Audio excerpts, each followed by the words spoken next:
Story 1. If you have to make any financial investment into the company in order to work there, be cautious. I interviewed for a window installation company and performed well on the test. They wanted me in the sales department and mentioned that I needed to pay for a laptop. They offered to cover the cost and deduct it from my salary if I did not have the cash to pay up front. Story 2.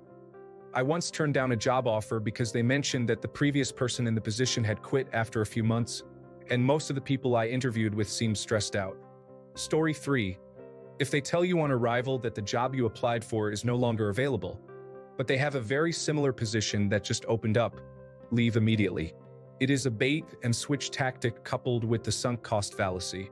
The new position will be identical to the original one you applied for, except the salary is significantly lower. They are hoping that you will play along because you showed up to be interviewed, probably desperate for work, and will accept any job no matter the wage. Furthermore, the position you applied for doesn't really exist, or at least not at the advertised wage.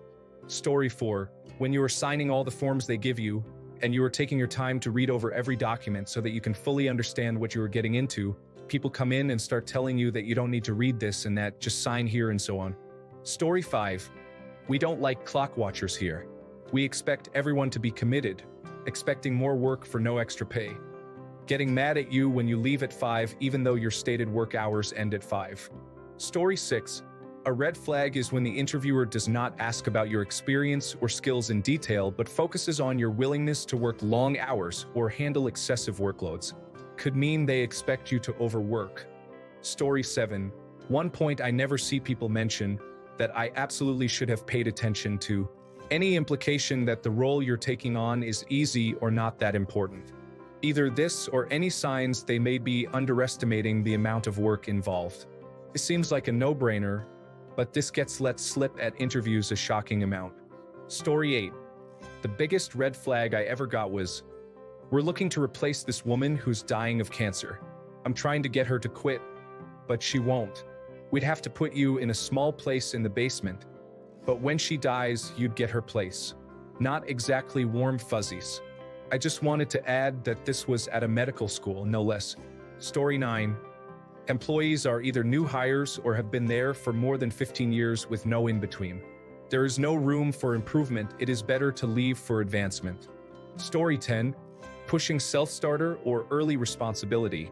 When those do not make sense for the position often indicates that the place has high turnover and little institutional infrastructure, and you will be expected to perform regardless.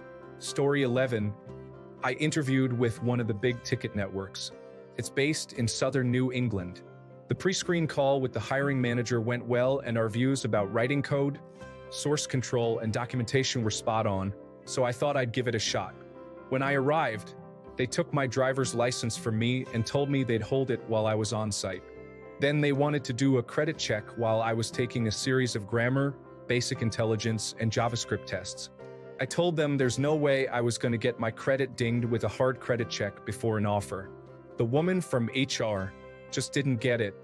I made sure they stopped the credit check, collected my license, and walked out. I sat in the car for a minute, thinking about the very odd vibe of the place, how they treated me, and wondered about the culture of a place that would do these things. Since then, they have been outed for a whole bunch of issues, including, big surprise, HR ethics. Looking back, I never should have considered working in that place. I'm very happy where I work now. My boss is smart and flexible, and I'm doing good work, as opposed to screwing concert goers. Near miss. Story 12. One red flag for sure is when they talk about how the company is like a family. Like, that usually means they expect you to be super available all the time and put the job above everything else, even your actual life. Story 13. I had an interviewer directly ask if I had ever been an addict. Also, if they bristle when you ask why the position is open or why the last person didn't work out. If they won't answer that simple question, run. Story 14. Nobody wants to work anymore. You are about to find out exactly why nobody wants to work for them. Seriously, every single job I've worked that said that during an interview was toxic and grossly underpaid. Story 15.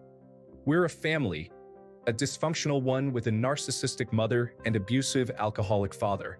Work hard, play harder, also known as we're all functional alcoholics and sleep is for the dead. Untracked paid time off. This one can be a green flag as long as they immediately clarify everyone takes at least 8 to 10 weeks a year. Otherwise, it's a nice way of saying there's no need to track it because we don't take any. Up to a certain amount a year in performance bonuses. You're going to make minimum wage. Buzzword bingo when you ask what you'd actually be doing. It either means you'll be bored out of your mind or regularly berated for not being Superman. So if you make it to the 6th round of interviews, you can expect they're not really going to hire anyone. Cut bait. Story 16. One time, at the end of my interview, she asked if I had any questions. I asked, "So, how do you like working at the company?" She replied, "Well, I like the pay." I assumed the interview was probably recorded, so she couldn't say anything directly negative about her company, but that was enough information for me to infer that the culture is probably not all that good. Keep in mind, you are interviewing the company just as much as they are interviewing you. Make sure to come prepared to ask questions as well. You can identify some red flags through those questions. Story 17. Cagginess about the salary. One job I was handed my predecessor's email, and they were openly talking about how I was underpaid. They had £22,000 more in the budget than they paid me, and they cheapskate me on that. I lasted 9 months and was furious. They shortchanged me for no reason other than they could. Any job advert that says competitive salary, I contact them and say, "I have a competitive CV. Shall we stop the nonsense now?" Story 18. Being hired on the spot. I always thought it meant I was a great candidate, and if they didn't hire me on the spot, I bombed the interview. Looking back, they only hired me on the spot because they were desperate to find another person as soon as possible. Every job I've had where I was hired on the spot made it very clear why their turnover rate was so high. The ones where I waited a bit for the job offer ended up being great places to work. Story 19. When they feel the need to reassure you in the interview that at that company, they work hard but also play hard. They don't play hard. It's a sweatshop, and they're just trying to convince you it's anything but one. Story 20. When you ask, "Tell me about a time when one of your employees really impressed you," and they cannot give you a single example. My current job gave me multiple examples of how their team members impressed them. That's how I knew I wanted to work there. In comparison, when I asked this in another interview, the answer was, "There are so many instances and I can't focus on only one," which I interpreted as, "I don't value my staff in the least." I was glad not to get that offer. Story 21. I have 2 that are red flags. First, I had a guy once ask me how old my children were. I think he was trying to determine if I would be able to work all kinds of crazy hours. If they pry too much into your personal life, that's not good. Second, when most of the people you come into contact with haven't been there very long, like 3 years or less, that means there's lots of turnover. However, if it's a new company or location, then that wouldn't count. Story 22. A major red flag to watch for during a job interview is if the interviewer or company representative speaks negatively about current or former employees. This behavior can indicate a toxic work environment where blame and negativity are commonplace. Story 23. Where I live, there are some big no-no questions interviewers are generally not allowed to ask in interviews, usually related to marriage status, race, religion, children, etc. Story 24. My ex-girlfriend was applying for a manager role. The interview panel included a male chief executive officer, a female leader, and I don't remember who else. At the end, my ex-girlfriend directed a question at the female leader about her experiences there as a female leader.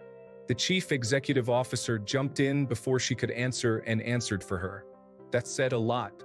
Story 25. Told me they would love to have a meeting just between me and them.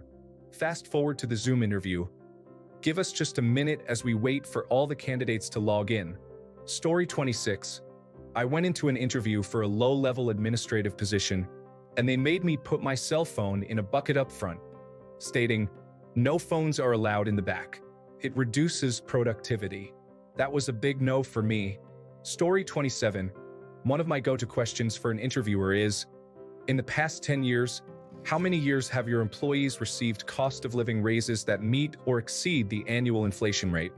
And how often have they also received merit-based increases above and beyond that amount? A poor quality company won't answer the question. A good company will give you an honest answer. A great company will give you an honest answer of 10. Story 28. A big red flag is when the interviewer talks negatively about former employees or the person who previously held the position you're applying for. It can be a sign of a toxic work environment where blame shifting or poor management is the norm. If they're willing to badmouth others, it's likely they will do the same to you down the road. Story 29. I just had this one happen to me. I don't know where the US state gets off making those wage transparency laws. It only ever causes trouble. I'm going to tell you what I tell all of my employees. I can't stop you from talking about your wage. The US state is also an at-will state. The person literally admitted he's willing to break the law because he knows he can get away with it. Bullet dodged. Story 30. I was asked when I planned to get pregnant, since I, at the time, was a woman in my 20s. They said it always happens, and they end up having to hire someone new. I had no words. Story 31. It is a big red flag if they start referring to how we are like a family in a way that implies you will be expected to give up your personal time and limits. Usually, it means that we will guilt trip you for taking breaks and expect you to work extra hours for no extra pay. Pay attention to how they discuss work-life balance. Story 32. An all-day group interview in their office. Red Ventures in North Carolina did this. It was their third round. I politely declined. I'm not taking a paid time off day to do an unpaid group project with strangers I am competing with for a job that I may not get. Story 33. If you show up and it's not what you were told to expect, it's probably nonsense. My example is an interview I went to years ago. I had had several phone interviews and it seemed to be going well. They asked me if I could come in for an in-person interview. The first flag was something in the appointment email that made me look up the address, and it was a hotel conference center. I asked if this was an office or what. They admitted they were doing interviews in a conference room because they were doing a lot of hiring and had managers and human resources flying in from around the country. I arrived at a giant conference hall with hundreds of applicants for the position I interviewed for. We checked in, got numbers, and waited and waited. Then we sat through several rounds of group interviews with panels of interviewers. I talked to a few people while we waited and found out we had all been told it was another round of interviews for people that had good prospects for getting hired. It was not. It was a circus. A guy I talked to on the way out was near tears. He had taken an unpaid day off and borrowed a car to drive there. He had told his wife he was coming home with a great job. The whole thing was degrading and insulting. Story 34. I asked if the promotion ladder could be clearly defined or laid out, and what systems they had in place to develop existing talent.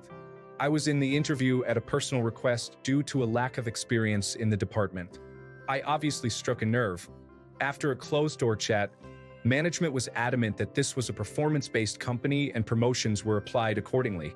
They were apparently not hard up enough for experience. I was not invited to join the team.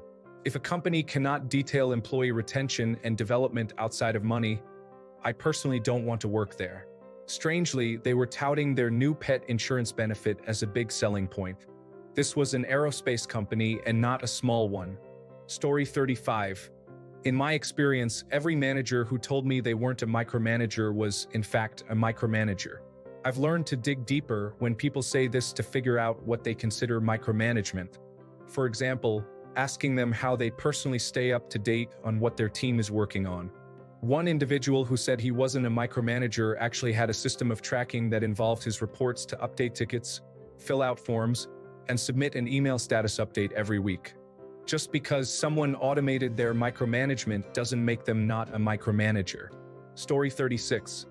Company culture and vague work descriptions. If they can't give you a desktop copy of what's expected of you, and if they say it's a family atmosphere, run. Story 37. They are not only interviewing you, the candidate. You are also interviewing them to make sure they are a business at which you actually want to work. Story 38. I haven't seen this one yet. When your interviewer stops the interview to take a phone call or talk to someone else about some kind of work thing that could obviously wait.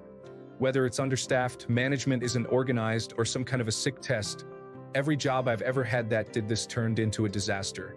Personal or work emergencies aside, They're asking whether they can disrespect you and if you'll accept it. Story 39. This is more against multi-level marketing. But if they ever start with a presentation, just turn around and leave. They are trying to sell you on their pyramid scheme. Story 40. Making you wait. I had a boss who would do this. We did a lot of interviews because we had a lot of turnover. Geez, I wonder why. He would say he wanted to see who really wanted it. I would say they're here early or on time. They want it. Story 41. When they tell you that a role you will be working closely with is really passionate about what they do before asking how you would deal with a difficult person. And then having that question asked again by someone different in another round of interviewing. I get it, you are telling me that I will be working with a rude, entitled individual if I am hired.